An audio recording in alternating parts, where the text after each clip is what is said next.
básica hoje.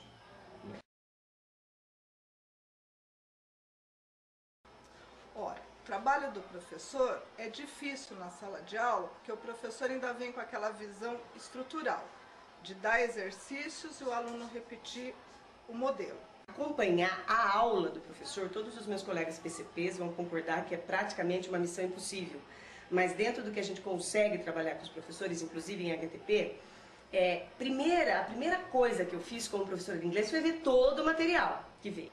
Então fica difícil para você acompanhar, porque primeiro o professor ele tem que desempenhar a proposta e tem que ser bacana para ele. E ele não está enxergando dessa forma, ele está encontrando dificuldades nessa forma.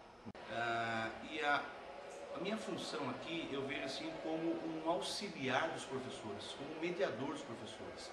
Eu peço para os meus professores de inglês entrarem nas aulas com uma proposta de mostrar para o aluno que ele é um cidadão que vai aprender a ler o mundo, literalmente. Eu estou há 17 anos dando aula de inglês já passei por diversas escolas, por cursinhos pré-vestibulares, e esta bagagem que eu tenho, eu tento passar como sugestão e não como imposição dos professores. O currículo hoje propõe isso, que o aluno se sinta um leitor hábil do mundo. Ele quer que o aluno se sinta apto a ler uma placa, a entender informações de um aeroporto, e que no fundo eles são.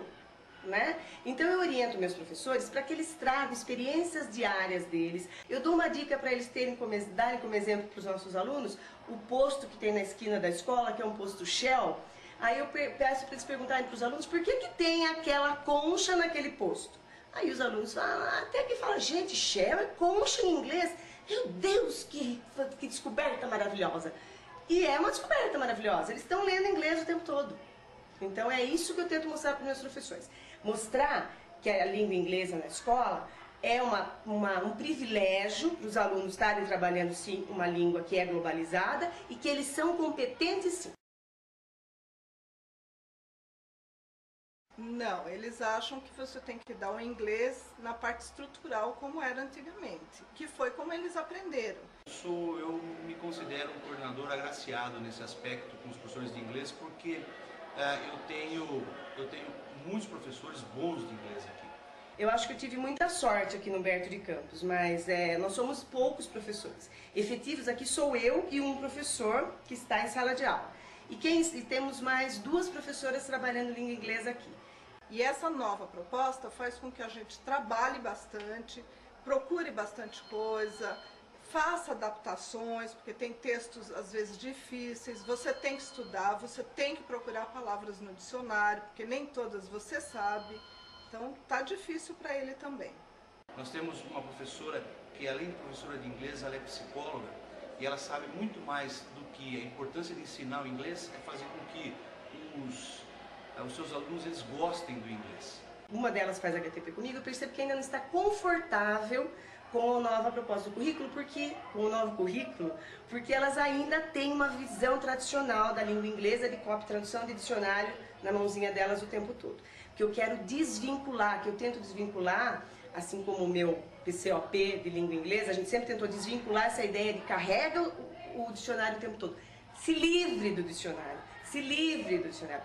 Pense, você é competente, você consegue ler. Então, as professoras ainda têm uma certa dificuldade, porque, basicamente, as minhas, pelo menos, não têm essa formação para a língua inglesa. Elas estão trabalhando a língua inglesa como uma segunda opção. Material de apoio, como o Ed falou, às vezes dá a impressão até de ser meio muleta pra gente, né? E no fundo é. O dicionário é uma coisa básica que o professor sem o dicionário ele se sente meio nu. Então, a gente, o ano passado, veio uma verba, né, para o ensino fundamental, para que a gente complementasse a proposta. Foram comprados vários dicionários, cada professor tem um kit de dicionário. Isso já parece que o professor se sente mais seguro. A proposta, ela exige muito material extra. Como por exemplo vídeos, como por exemplo músicas, né? Então, como eu falei para vocês, eu sou um mediador deles, então eles sentem a necessidade desse material, a gente corre atrás. Internet, locadora, a gente procura fazer uma videoteca aqui no Isidoro, nós temos um acervo bastante interessante desses vídeos aqui, desses filmes que eles inserem nas suas aulas. Olha, material de apoio a gente tem bastante filmes, que dá pra gente estar relacionando com a língua inglesa.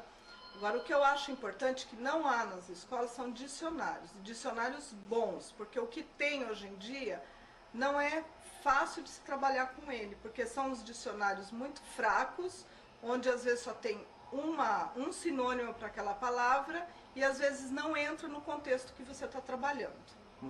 Fora a parte didática, que de material didático, onde nós temos aí dicionários, temos revistas em inglês, nós temos aqui um acervo muito grande da Newsweek, que eles utilizam bastante, e também a revista Roots, onde eles procuram trabalhar textos autênticos para que eles possam estar muito mais próximos de um vestibular, por exemplo.